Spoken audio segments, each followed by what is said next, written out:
Openbaring 3 vers 14 tot 22. 'n redelike lang brief. Ek gaan hom lees en dan sal ek vir ons bid. Dit skryf van die engel van die gemeente van die Laodicense. Dit sê die Amen, die getroue en waaragtige getuie, die begin van die skepping van God. Ek ken jou werke, dat jy nie koud is en ook nie warm nie. Was jy tog maar koud of warm? Nou, hier is nou baie relevant vandag, né? Maar nou, omdat jy lou is en nie koud of warm nie, sal ek jou uit my mond spoeg. Want jy sê ek is ryk en het verryk geword en het aan niks gebrek nie. En jy weet nie dat dit jy is wat ellendig en beklaanswaardig en arm en blind en naak is nie. Ek raai jou aan om van my te koop goud wat deur vuur gelouter is, sodat jy kan ryk word. En wit klere, dat jy jou kan aantrek en die skande van jou naaktheid nie openbaar word nie. En salf om jou oë te salf, sodat jy kan sien. Almal wat ek lief het, bestraf en tugtig ek. Wees dan ywerig en bekeer jou. Kyk, ek staan by die deur en ek klop. As iemand my stem hoor en die deur oopmaak, sal ek ingaan na hom toe en saam met hom maaltyd hou en hy met my. En hom wat oorwin, sal ek gee om saam met my te sit op my troon, soos ek ook oorwin het en saam met my Vader op sy troon gaan sit het. Wie 'n oor het, laat hom hoor wat die Gees aan die gemeentes sê. Kom ons bid saam. Ons Vader wat in die hemel is, baie dankie vir u genade, dat u ons hierdie geleentheid gee, baie dankie dat u ons by mekaar gebring het, baie dankie dat ons u woord mag hê, dat u uself deur die woord aan ons openbaar, gee dat ons sal leer, dat ons sal dink en dat ons sal inneem, dat ons sal groei en dat ons ook lief sal wees vir u bo alle dinge. Ons vra dat u sal gee dat ons ook nie sal staat maak op dit wat ons hier op aarde het nie, maar dat ons sal besef dat dit oor baie meer gaan as net die fisiese dinge hier op aarde. Ons bid en pleit dit alles nie uit verdienste nie, maar in Christus naam alleen. Amen. Goed. En skryf aan die engel van die gemeente van die Laodicense. Laodicea, weer eens 'n invloedryke stad, ekonomies baie sterk met handeldryf, bankwese, geldindustrie. Hulle het sterk mediese bedryf gehad en dan ook sterk tekstielbedryf gehad. Okay, so as 'n mens dit nou in gedagte hou, dan sal 'n mens nou in die brief ook van hierdie dinge raak lees. En dan naby was ek vergeet die naam. Naby was 'n stad met jy weet, hot springs en nou daai tipe van dinge gewees. Skes? Waterbronne en al daai lekker goed, ja, spas en dinge, waar ons nou eintlik nou bietjie self graag vanoggend ons tyd sou wou verwyl in hierdie koue weer. In elk geval, so mense gaan 'n bietjie van al hierdie dinge raak lees. En weer eens gaan hierdie brief gaan vir ons perspektief gee op baie dinge in ons eie lewens. Goed, so skryf van die engel, die boodskapper of die woordverkondiger van die gemeente van die Laodicense. Dit sê die Amen. Goed, die waaragtige kan 'n mens dan sê. Nou die een wat waarlik waar is, die getroue en waaragtige getuie, die begin van die skepping van God. So hierdie is een van daai baie mooi, jy weet, heenwysers wat ons net herinner daaraan, soos in Johannes, dat God het deur die seun geskape, deur sy woord geskape. En dan weer eens sien 'n mens dan ook hier net weer die bevestiging dat Jesus Christus van die begin af was en van voor die begin af was. So keer op keer in Openbaring kry mens net absoluut die bevestiging. Christus was van voor die skepping af, hy was by die begin van die skepping, alle dinge is deur hom geskape. Op daardie manier word sy koningskap, sy beheer, sy mag, sy almag word net keer op keer bevestig. Ons het nie hierso te doen met 'n briefskrywer of 'n briefsender wat beperk is nie. Ons het hier te doen met werklik die seun van God wat self God is. Dan weer in vers 15 in vers 15 die refrein: Ek ken jou werke. weer eens daai kennis, mense terug aan hoofstuk 1, hoe Christus bekend gemaak is, in die begin van Openbaring, dat hy weet, oë wat soos vuur is, 4 vlamme is, wat helderder as die son is, as mense dit so kan aflei. En hy sien alle dinge, hy ken die werke, so weer eens kom hy terug by wat ek nou al 'n paar keer gesê het, dit wat op die oog af vir mense goed en pragtig en mooi en reg lyk, dis nie goed genoeg nie. Die een wat alle dinge sien, moet en alles ken, moet jou goedkeur. So hy ken ons werke, of hulle werke, maar dan ook by implikasie ons werke, dat jy nie koud is en nie koud is en ook nie warm nie. Was jy tog maar koud of warm? So, hierso tussenin, hier word dit tussenin gemeente beskryf. Hulle is nie brandend warm vir dit wat hulle as gemeente moet doen nie, maar hulle is ook nie apaties koud nie. Nou, en nou sien 'n mens, Christus hou nie van dit nie. Hy sou liewer sê dat hulle of koud moet wees of warm. Nou, lauwarm na beide kante toe is problematies, want as jy koud is, dan kan jy warm word. Lauwarm beteken, hulle was bes moontlik soos die ander gemeentes aan die begin warm gewees. Aan die begin was alles reg en was alles aan die brand en aan die gang, en toe het hulle intussen lauwarm geword. Nou dis 'n bitter gevaarlike situasie. As jy in jou diens vir God weet wat dit is en weet hoe dit moet wees om warm te wees, maar jy kies om lauwarm te wees. En ek dink ons het met baie van dit te doen op die oomblik, en ook in die Christendom, in die moderne Christendom, dat religie eintlik die maatstaf geword het. Hoe goed doen jy die dinge wat jy moet doen? Nou, as jy nou die dinge wat jy moet doen en jy doen nie die kluisie, dan uiterlik is jy reg, so dan sê ons jy is reg. Maar daar is tog wel, en ek het nou, die afgelope 2 weke het ek 'n ander groep deur Haggai gevat, baie dieselfde beginsel wat daarna voorkom. As mens die Haggai beginsel, wat ek dink in sy 3de toespraak na vore kom, dan sê die Here deur Haggai, vra vir die volk, as ietsie heilig is, en daai heilige goed raak aan ander goed, word daai goed heilig, en dan sê hulle nee. Maar as ietsie onrein is, so as ietsie aan 'n dooie geraak het, en dit raak nou aan ander goed, word daai goed onrein, dan sê dit ja, en dan sê die Here, soos julle werke. So, jy weet, as jy nie met 'n volle hartsoortuiging, met jou binnenste, met jou hart die Here dien nie, maar jy doen net die uiterlike. Nou, en dan gaan jy ook op daai punt, hulle was besig om die tempel te bou, en hulle het tekens van bekering getoon, etc. Dan sê die Here, hierdie werk wat julle doen, selfs al doen julle werk vir my, is onheilig, is onrein. Jy kan vir die Here baie werk doen, en baie werkies doen, en baie doenig wees, maar selfs al lyk dit op die oog af goed, is die implikasie dan, ook weer eens nou, conveniently vir my, dat ek nou Haggai gedoen het, want dit is 'n lekker voorbeeld, maar daai wat jy doen, bring onreinheid, waar jy dit ook al doen.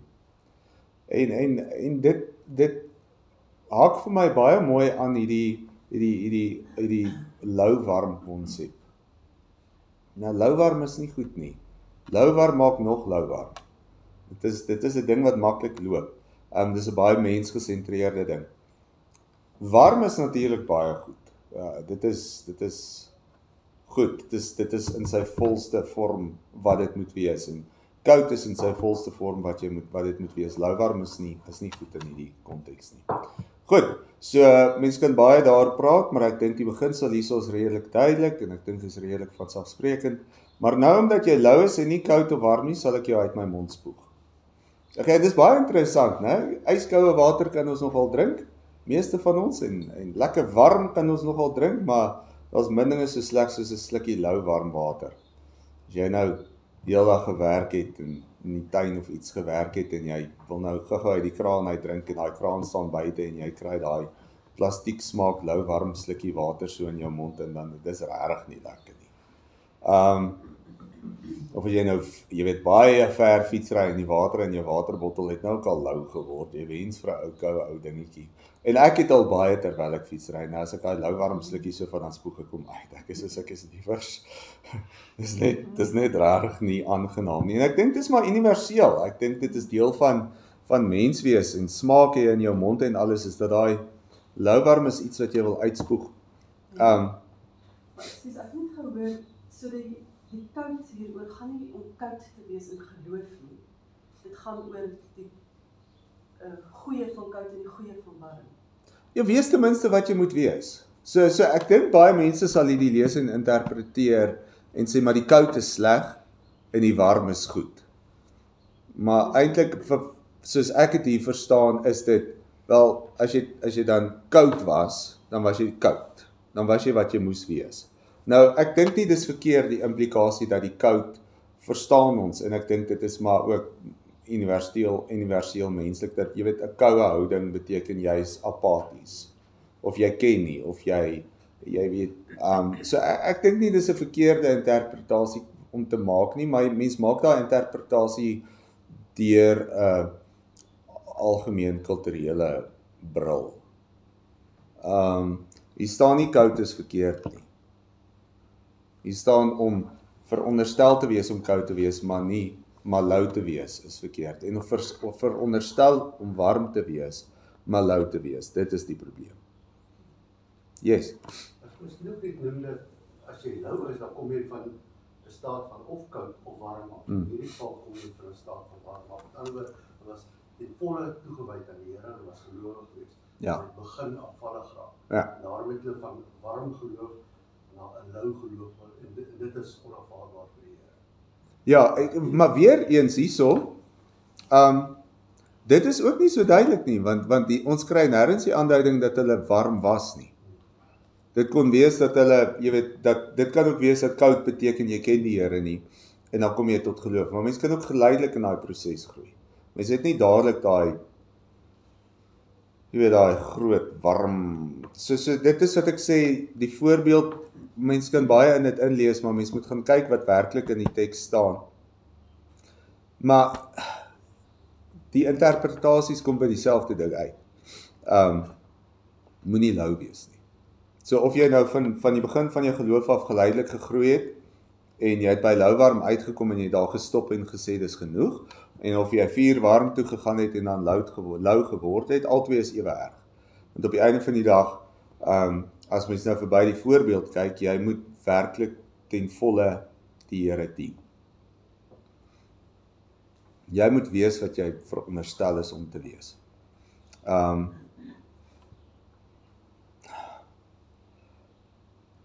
Is dit ook nie, dan mense het ook nie so wat, as jy warm is, dan kan almal sien, want jy is gasvry, jy is lief, hulle kan aan jou sien, jy is gerus. Koud is jy heeltemal af, né? Dan weet hulle ook, maar hoor jy, ons moet aan iemand werk. As jy lou is, kan jy al twee kante wys. Né? Dan is jy tussenin en niemand weet eintlik hoe is jy, hoe tree jy op nie. Want jy is lou. Die een dink jy so en die een dink jy so. Ek weet nie of ja, ek dink dan jy raak in 'n baie belangrike punt daar, né? Dit is dat jy's op nie, jy's nie stabiel nie. Ja. Jy weet, warm is 'n stabiele toestand, koud is 'n stabiele toestand, lou is weer eens ideaal. In Engels fluctuating tipe van state. Ekskuus julle, ek was bietjie siek geweest. Maar ek kan nou niemand aansteek nie, ek is al ver verby dit. Moenie worry nie. So, maar jy weet, ek dink die implikasie is duidelik. Jy moenie hierdie tussenin toestand wees nie. En ek dink wat oom sê is absoluut geldig. Ek dink jou vraag is goeie vraag. Tannie se standpunt is baie goed. Ek dink mens kan besonder baie in dit inlees.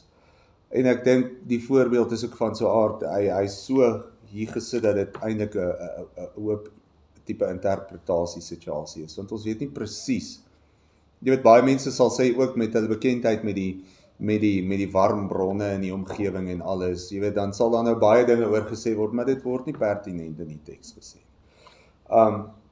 Lang storie kort, lou warm word uitgespoeg. Lou warm word nie geduld. Koud kan iets mee gedoen word. Warm kan iets mee gedoen word. Lou warm word uitgespoeg. Goed, En nou, hoekom is hulle louwarm? Wat is die oorsaak van louwarm? Nou vers 17 begin met die woord want, so daai woord daar is dan baie belangrik, want ons het nou mos die voorafgaande gehad, en dan kom die want jy sê, ek is ryk en het verryk geword, en ek het aan niks gebrek nie, en dis baie interessant, as mens nou hierso in vers 17 kyk, dit is 'n feitestelling, want jy sê. Nou weer eens in daai sê, soos ons by die vorige gemeentes gesien het, ons is lief daarvoor om die, jy weet dit wat ons in die geloofslewe doen, baie half van 'n tipe per ongeluk mentaliteit oor te laat. Jy weet dat baie van die dinge wat ons doen is half per ongeluk. Ja, okay, goed, ek het jou nou baie te nagekom, ek is jammer, ek het dit nou nie heeltemal besef nie. Dis 'n simpel voorbeeld, want dit kan nou actually gebeur. Maar as jy nou louwarm word, of jy sê ietsie, wat sê Christus hierso? Julle sê hierdie. Dis iets wat julle fisies doen. Julle is skuldig hieraan. Dis nie, julle het dit geword en julle besef dit nie. Julle sê dit. So, wat sê hulle? Ek is ryk en het verryk geword, en ek het aan niks gebrek nie. Goed, en dis die oorsaak van hulle louwarmheid. Hulle sê, dit gaan goed met ons. Ons is ryk, en ons is verryk. Wat beteken baie moontlik, wat verryking beteken, jy weet wat dit is om arm te wees. Goed, ek is ryk, en ek is verryk, en het verryk geword, so daar sou ook weer eens die geword, dui daarop, dat daar is 'n progressie en ryker word, en ek het aan niks gebrek nie. Nou daar is 'n baie gevaarlike toestand, om in te lewe. Okay, weer eens, mense sou baie oor dit kon sê, maar die rykdom beginsel, ek sê dit nogal vir my kinders, ek sê, goed, ons moet vir die minder bevoorregtes bid, maar ons moet vir die rykes ook bid. As jy nou mooi na die Bybel gaan kyk, wie is in die grootste gevaar? Die rykes. Armes het eintlik 'n makliker tyd om gelowig te wees. Jy weet, rykes, as dit baie goed gaan met jou, dan kom jy baie maklik in hierdie moeilikheid. Dat jy kan sê, maar ek is uitgesort. Ek is reg. Ek het nie probleme nie. Goed, en dan die uitloop daarvan, die uitvloei daarvan is dan louwarmheid. En hoe sal die louwarmheid dan lyk? Wel ek dink maar typies wat 'n mens in baie eerste wêreld lande en gegoede omgewings en alles sien is dat daar kom half die leefstyl en leefwyse wat geleidelik al hoe erger word, dat jy nie die Here regtig nodig het nie. Jy kan mos op jouself staat maak. Dit gaan mos goed met jou. Dat jy vrede en welsyn en welstand en alles in die samelewing soek, sodat jy nie verontrief word nie. In plaas daarvan, soos wat ons geleer word, om te bid vir vrede ter wille van die kerk. Goed, ons moenie bang wees vir swak ekonomie en al daai tipe van goeders en jy weet 'n korrupte regering en alles, omdat ons bang is dat ons double cab bakkie gaan verloor nie. Ons moet bekommerd wees oor hierdie goeders, want as die samelewing op hierdie manier bly agteruit gly, dan gaan die kerk ingedrang kom. 'n Onstabiele samelewing maak dit baie moeilik vir die kerk om optimaal te funksioneer. Reg. Die ander ding ook is natuurlik 'n gevaar van rykdom wat louwarmheid kan veroorsaak, is dat jy so in jou gemak en in jou welsyn vasgevang is, dat enige iets wat ongerief veroorsaak, wil jy niks meer te doen hê nie. So as om die evangelie te verkondig, of om in die koninkryk te werk vir jou ongemak en ongerief veroorsaak, dan sal jy liewers wegskram van dit af. En dis baie waar, né? Ek dink 'n ryk, gemaklike lewe is 'n wonderlike ding, maar dis gemaklik, né? So dit kan ook beteken jy kom in 'n comfort zone in, of 'n kerk kom in 'n comfort zone in, en niks moet nou tog nou hierdie appelkarretjie skit nie. Want ons is gemaklik. Waar mense dan ook sien in omgewings en samelewings waar mense gewoond is aan, jy weet, minder gegoede omstandighede en al daai tipe van goed. Dis baie makliker om flexible te wees in daai tipe van situasie. Interessant genoeg. Hoe meer dinge jy het, hoe meer dinge hou jou vas. Gaan dink maar bietjie daaroor. Ek kyk baie keer vir byvoorbeeld mense met wie ek te doen het wat baie minder goed as ek het.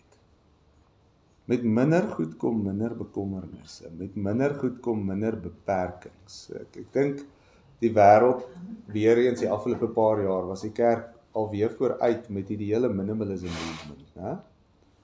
Dat mense, ek weet nie of julle bekend is dit nie, maar daar's 'n groot minimalism movement gewees. Dat mense van al hulle besittings ontslae raak en hulle het basies net wat hulle nodig het.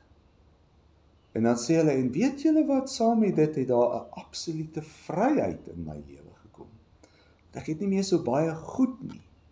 En dan as jy begin kyk hoe mense, wanneer mense begin uitgooi, dan sien jy, dan hulle reël, as jy iets vir 'n jaar nie gebruik het nie, gooi jy dit uit. En dan as jy al daai goed uitgegooi het, dan sit jy al klaar met bittermin, en dan kom hulle, dan sê hulle, goed, nou gaan ons kyk, as jy iets vir 6 maande nie gebruik het nie, gooi jy uit. En vandag eindig hulle met 'n tas en guess wat, hulle lewe baie beter en baie lekkerder as wat hulle voorheen geleef het.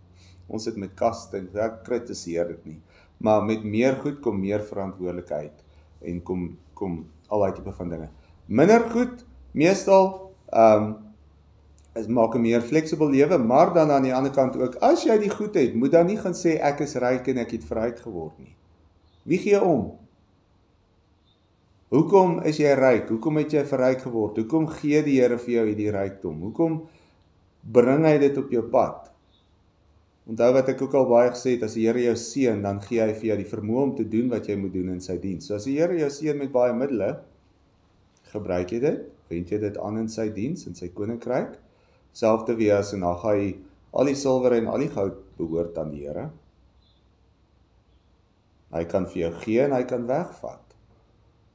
En hy het nie nodig dat jy vir hom gee nie, hy soek nie die fisiese goed nie, hy het dit nie nodig nie, want alles is syne, hy soek jou hart.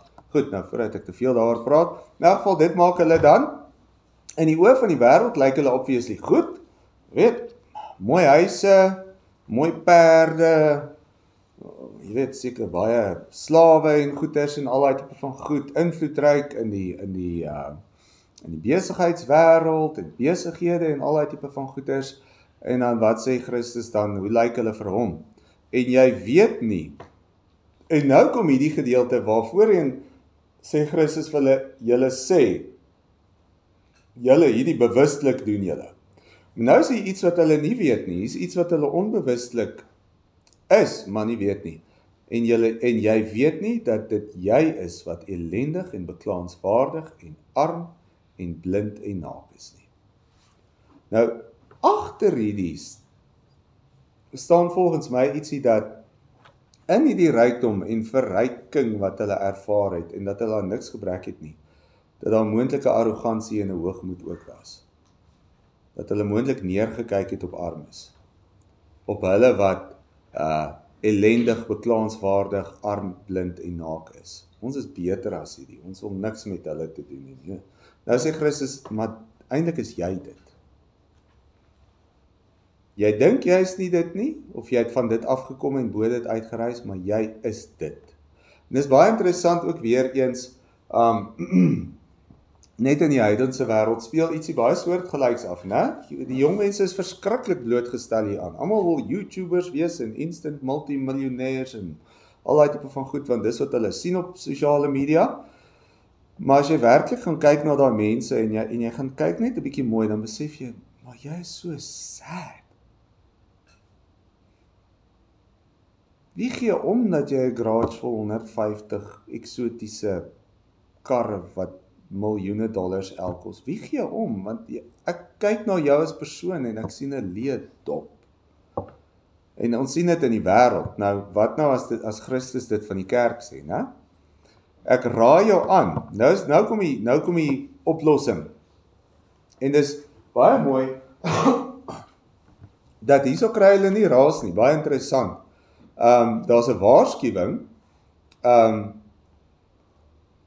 dat hulle uitgespoeg gaan word, maar nou kom daar dadelik die oplossing in vers 18. Ek raai jou aan om van my te koop goud wat deur vuur gelouter is, sodat jy kan ryk word. So hulle wat ryk is, word aangeraai om by Christus goud wat deur vuur gelouter is te koop. Okay, sodat hulle kan ryk word. Nou dan kom 'n mens nou weer by die motief van die hele skatkonsep. Geloofskatte is nie skatte wat jy kan sien nie. So hier word dit vergelyk met goud. So dis iets wat aan hulle bekend sou gewees het. En dan as hulle dit doen, gaan hulle ryk word. En dis baie interessant, Christus sê nie hierso vir hulle raak ontslaaf van al julle aardse rykdom nie. En dis baie duidelik ook, hy het nie 'n probleem daarmee dat hulle ryk is nie. Hy sê maar moenie dat hierdie rykdom iets is waarop jy roem nie. Jy kan aardse goud hê, maar koop by my die goud wat saak maak. Goed, koop by my goud wat deur vuur gelouter is, sodat jy ryk kan word. En wit klere, nou onthou hulle het 'n redelike tekstiel, so daar's die geld aspek, die finansiële, jy weet, financial industry aspek, en dan en wit klere dat jy jou kan aantrek en die skande van jou naaktheid nie openbaar word nie. So hulle moet goud en klere by Christus koop. Weereens, al was 'n goeie tekstielbedryf, as ek reg onthou, was hulle baie bekend vir baie goeie kwaliteit swart wol. Ek gaan nou nie te veel maak daarvan nie, maar hier word hulle aangeraai om wit klere te koop, en dat hulle kan aantrek en die skande van hulle naaktheid nie openbaar word nie.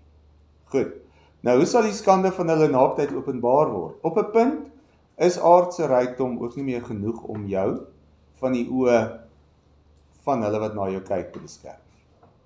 Goed, jy kan ook net vir so lank hipokrities optree. Jy word altyd uitgevang. Dit is maar so. Ek is oortuig daarvan. Goed, so hulle moet die skande van hulle naaktheid moet hulle bedek. En Christus wil nie hê dat hulle aan daai skande blootgestel moet word nie. Hy wil hulle bedek met wit klere. Weereens, dis die fisiese klere wat hulle kan aantrek nie, maar hulle geestelike korrupsie, hulle geestelike naaktheid wat vir die een wat hulle werke ken, so duidelik sigbaar is ietsie wat dan ook in die wêreld openbaar kan word. En dis nie goed vir die kerk nie. As die kerk in die wêreld se oë 'n skande word, dan word die naam van God gelaster. En salf om jou oë te salf sodat jy kan sien. Weereens, tipies met materiële welsyn en al daai tipe van goeders, en om in 'n groot stad te woon en geld te hê. Saam met dit kom goeie opvoeding, né? Kom education. Jou kinders gaan na 'n goeie skool toe gaan en hulle gaan mooi leer en hulle gaan slim wees. En so saam met dit en ek dink ons almal is op 'n manier dalk so gewoond aan so 'n tipe van bestaan dat ons nie besef hoe bevoorreg ons is nie. Maar byvoorbeeld ons is ook gewoond aan baie kennis en baie insig en toegang tot baie inligting. Maar ek praat nou van myself, dit kan mens baie maklik laat dink dat jy nou regtig verstaan hoe die wêreld werk en weet wat aangaan en jy kan vir almal nou alles vertel en jy weet nou alles van alles af. Wel dit help jou nou niks nou. As jy eintlik blind is vir wat die regte waarheid is nie. Jy kan baie kennis hê en baie dinge praat en baie dinge vir baie mense sê, maar as jy nie die waarheid van Christus vir mense sê nie, en as jy nie self sien hoe ver jy tekort skiet nie, dan is jy blind. Nou weer eens hierso, hierdie mense is bekend met die mediese bedryf en daar's baie apteek tipe bedrywe en al daai tipe van goeders. En as ek reg onthou, het hulle spesifieke salf daar vervaardig of ietsie wat mense gehelp het met oogsiektes. Julle moet dit maar self, ek praat onder korreksie. Maar ek onthou so tipe ietsie. Maar hulle moet sien. Hulle moet salf by Christus kry om hulle oë te salf sodat hulle kan sien. So ten spyte van die feit dat hulle klaarblyklik skynbaar hulle self baie wys geag het, sê hy hulle is blind. Hulle moet sien en hy kan hulle help om te sien. Goed, so dis dan 3 dinge wat jy fisies nie kan koop nie. So jy kan gaan soek vir die winkel en jy kan online gaan browse, maar jy gaan nie hierdie 3 dinge gaan jy nie gekoop kry nie, behalwe by Christus. Dis baie interessant ook die koop konsep hierso. En daar's bitter min plekke waar jy so iets gaan raak lees, maar dat Christus sê, kom maak met my 'n besigheidstransaksie, kom koop by my. Né? En dis baie goed om dit net bietjie weer te besef. Dit voel vir my partykeer ook weer eens nou bietjie uit kalvinistiese weë uit, jy weet, misplaaste kalvinistiese weë uit. Calvin sou dit verseker self nie gesê het nie, maar dat ons maar so 'n bietjie sit op jou laure en wag geloofsbenadering het, né? Ek gaan nou maar wag en die Here moet vir my die talente en die gawes gee en die Here moet vir my die krag gee om my werk te doen. En as ek nou nie dit kry nie, dan gaan ek nou ook niks kan doen nie. Maar hierso sien 'n mens, hierso is die beeld van 'n aktiewe kom koop dit by my.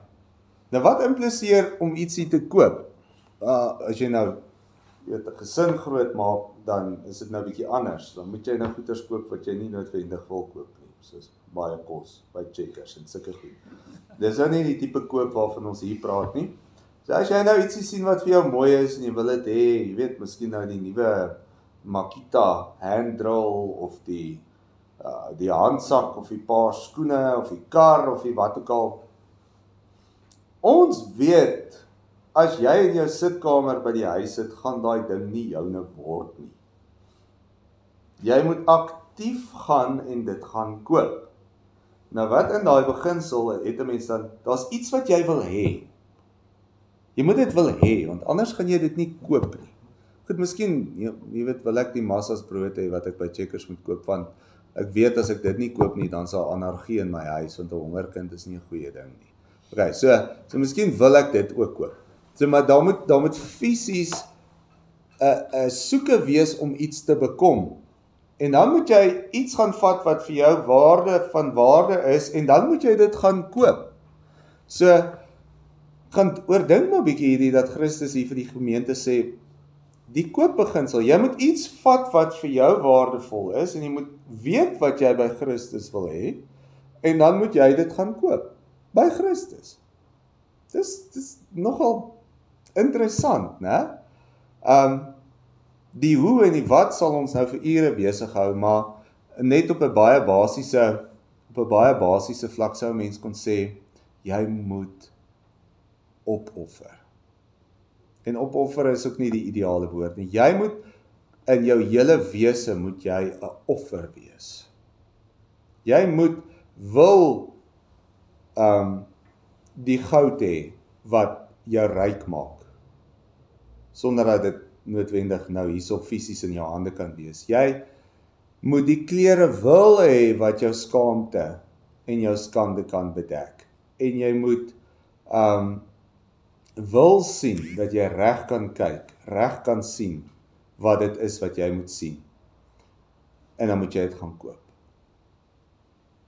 En dan sien 'n mens daarso ten spyte weer eens van wat ons heeltemal korrek bely as die uitverkiesingsleer, ten spyte van dit bly daar verantwoordelikheid aan ons kant om aktief in die geloof daarna te streef om dit te bekom wat belangrik is hier op aarde. Jy gaan nie in jou stoel sit en hierdie dinge kry nie, jy gaan dit kry deur aktief te wees. Goed, en dan nog 'n beginsel wat hierso in verskuil is, ja, julle dink dalk julle is ryk en julle kan alles gaan koop en julle het geen finansiële bekommernis nie. Raai wat? Daar is iets wat jy moet koop, wat moeite gaan verg. Wat weer eens opoffering gaan verg. Moenie dink omdat jy baie geld het, is jou lewe reg nie. Jy moet nog steeds moeite doen om hierdie te bekom wat ek vir jou kan gee. Vers 19, almal wat ek liefhet bestraf en tugtig ek, baie belangrike vers. Jy daar, hoekom vraag, hoekom doen die Here dit aan my, hoekom dit en dat en dit en dat, dan ek sê aan die einde van Hebreërs, wees dankbaar as die Here jou tugtig. Wees bly, hy's goed vir jou, hy's lief vir jou. As jy weet, dit is vormend, dis wat ons nodig het. Dankie tog die Here los ons nie, en hy laat staan ons nie. Omdat hy ons lief het, bestraf en tugtig hy ons. Bestraf, impliseer 'n praat, jy weet 'n verbale bestrawing, en tugtiging is meer iets wat jy aan die lyf voel. En dit wil dan nie uit voorkom uit hierdie stelling uit asof dit reeds in proses is vir hierdie gemeente. En andersins of dit vinnige pad is. Goed. En dit is nie lekker as die Here jou bestraf en tugtig nie. Dit is nie lekker nie. Ek is oortuig daarvan, ek het dit al baie in my lewe ervaar. It's not fun. En die Here weet dit ook. En dis vir hom ook nie lekker om dit te doen nie. So wat is die wen-wen situasie? Dat dit op die punt kom waar die Here jou nie hoef te bestraf en tugtig nie. Goed, en dan wat is die oplossing dan? Wees dan ywerig en bekeer jou. Weer eens daai beginsel van ywer. Jy, soos wat jy kon sê jy is ryk en jy het verryk geword, soos wat jy daai daad kon pleeg wat so skandelik is, so moet jy nou fisies inisiatief neem en jy moet ywerig wees en jou bekeer. Goed. Dis vir my baie mooi nou in my eie huis weer eens. My oudste seun begin 'n bietjie op daai punt kom. Waar dit is van nature ook, jy weet, daai tipe persoonlikheid, maar dit raak nou regtig baie mooi dat hy kan na jou toe kom en sê hy het iets verkeerd gedoen en hy kan om verskoning vra. Jy hoef hom nie meer uit te vang of so iets nie. Hy kom na jou toe en hy sê, papa, ek het dit en dit en dit gedoen, ek is jammer. Dis nogal great. Nou as jy sê, okay, baie dankie dat jy vir my gesê het en let's move on. Nou, die ander een is nou op die stadium waar Sherlock Holmes sou nie kon uitvind waaraan daai kind hom nou alles skuldig maak nie. En hy sal ook nie vir jou sê waaraan hy hom skuldig maak nie. Dit is soos, jy is op die punt van moedeloos. Daai kind weet wat hy gedoen het, en jy weet hy het dit gedoen, maar as jy hom vra het jy dit gedoen, nee. En dit is vir 'n pa ongelooflik frustrerend. En dit is, ek het nou die dag met 'n vriend van my gepraat, toe sê ek vir hom, is dit nie wonderlik hoe aardse vaderskap jou so baie van ons hemelse Vader geleer het nie. Nou, dit is unbelievable, hoe jy net, wanneer jy 'n pa word, of 'n ma, dan begin jy besef soos, joh, die Here is geduldig. En hy het nodig om my te tugtig. En asseblief tugtig my, en asseblief bestraf my, want ek het dit so nodig. Maar dan sien die mense nou al vir die ywer, dat as jy nou die salf gekoop het en jy kan sien, en jy die goud gekoop en jy besef wat ware rykdom is, en jy die wit klere wat jou skande bedek, en jy weet jy het skandes wat bedek moet word, dan kom jy 'n bietjie op die punt waar jy na jou Vader toe gaan en sê, ek het droog gemaak, ek het gesondig, vergewe my. En dis amper die teenoorgestelde van, ek is ryk, en ek het verryk geword. Ek. Né? Die teenoorgestelde van dit is ek sondaar. Ek verdien nie die rykdom wat die Here my gee nie. Ek is dankbaar as hy dit vir my gee, ek wend dit tot sy eer aan, maar jy bly ek sondaar. En hy mag dit enige oomblik vat. Die oomblik wat jy arrogant word oor dit, het jy moeilikheid. En dan staan daar weer een so mooi in vers 20, kyk, ek staan by die deur en ek klop. So 'n tragiese beeld.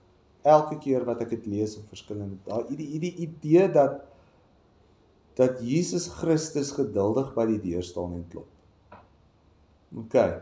Ook iets wat vir my baie naby aan die huis is, want ek het sulke staaldeure, en ek het angle iron op dit geswys, sulke blokkies en gate ingeboor, so daar's 'n slot wat inhak. En daai staaldeure vat jy net 'n crowbar en jy maak hom oop. So as ons almal in die huis is, dan klik ek daai slot en jy gaan nie daar inkom nie vinnig nie.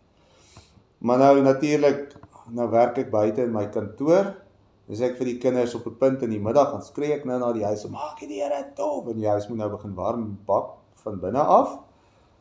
En dan as ek iets in die huis wil gaan haal, dan is daai dan sien slot, staan ek en klop, om by my eie huis in te kom, klak, en hulle is besig, en ek moet dringend iets gaan doen, ek moet gaan werk verder, ek moet net iets uit die huis, maar nou staan jy en klop by jou eie huis.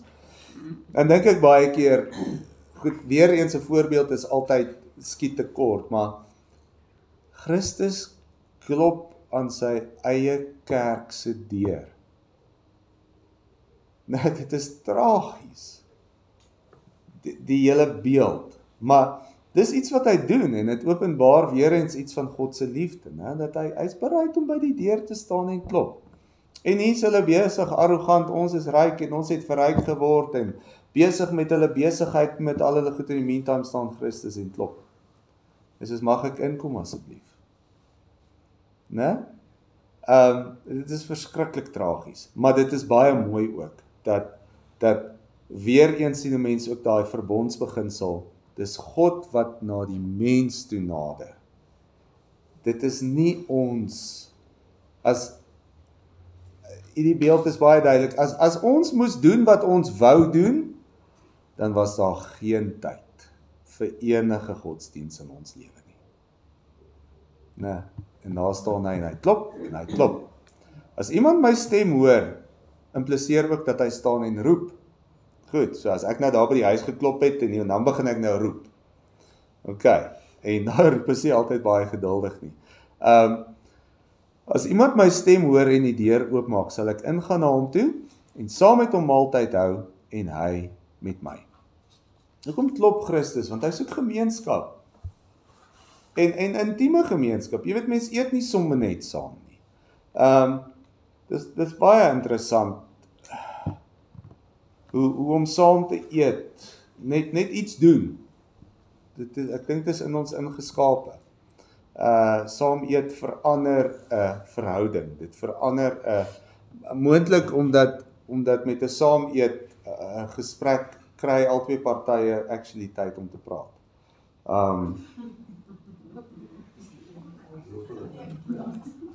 Okay.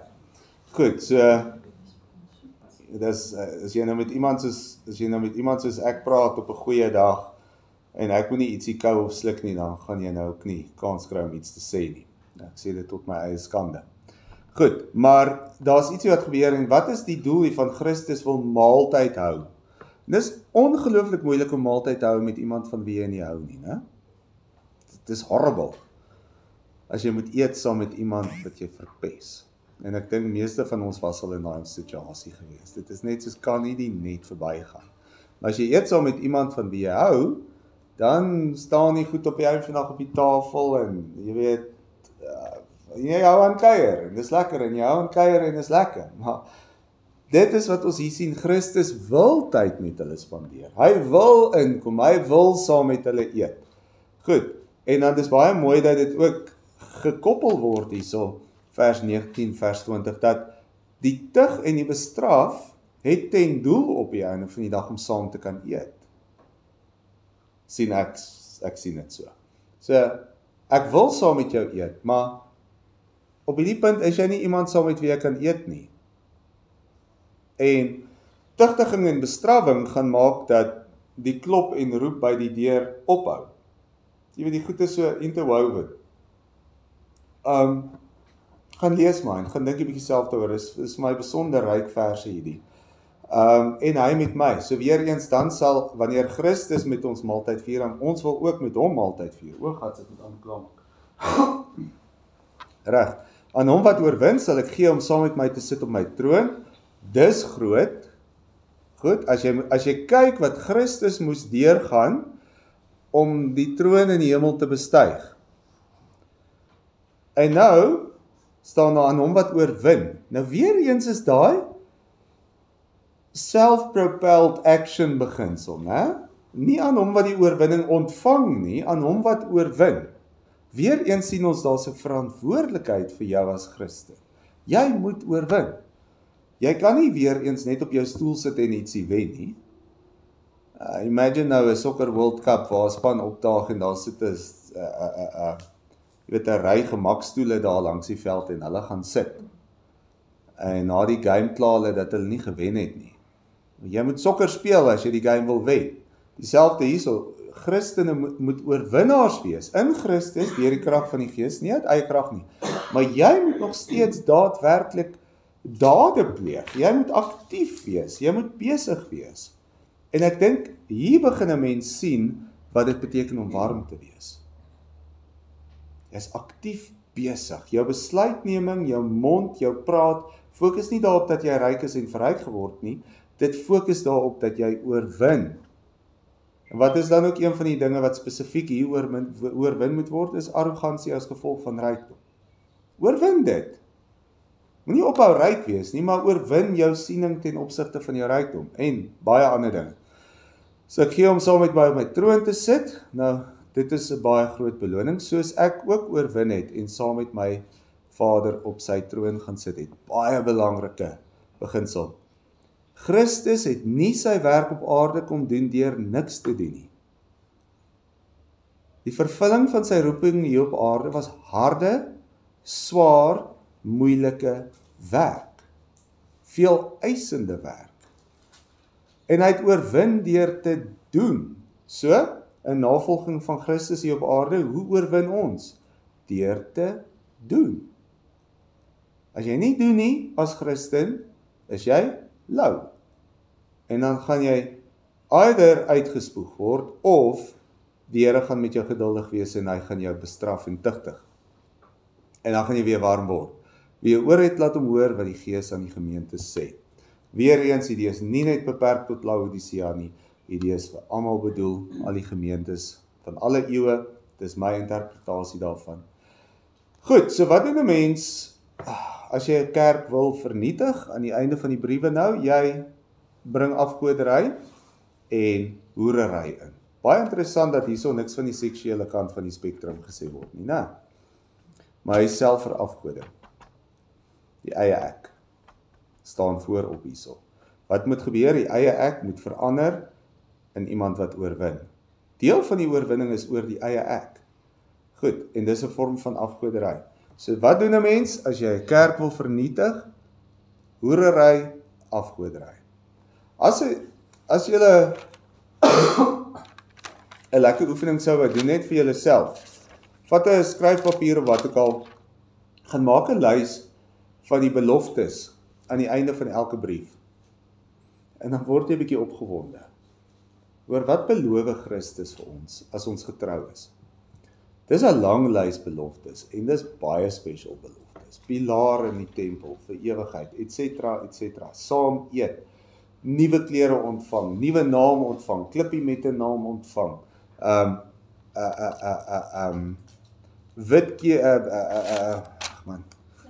Op sy troon sit, skus.